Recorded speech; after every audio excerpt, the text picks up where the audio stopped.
pair your new AOne remote, let's go ahead and open the AOne app. Once opened, click on Devices and then select to add a new device. This places the AOne hub into pairing mode, indicated here by a steady green flashing light. Next, take your AOne remote and remove the battery cover. Insert the CR2450 battery provided. As soon as we insert this battery, the remote will now enter pairing mode. Pairing is indicated by a solid red light and the device being detected by your AOne app.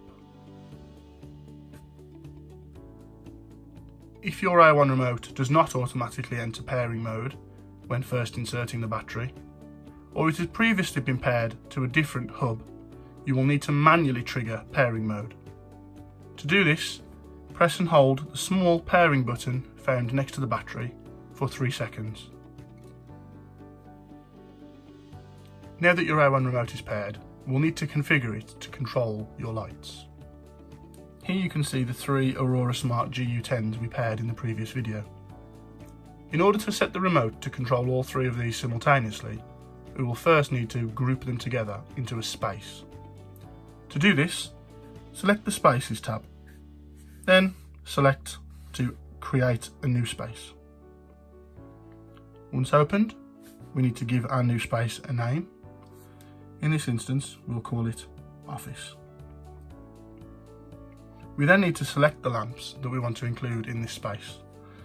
Here we will select all 3 and click Save. To configure the remote to control this space, head back over to the Devices tab and tap on the remote. Here we have the option to rename the remote and also to select what the remote controls. It's important to note that a remote can be configured to control either an entire space or one in particular device. In this instance, we're going to select the Office space and hit Save. After a short pause, the configuration will be saved.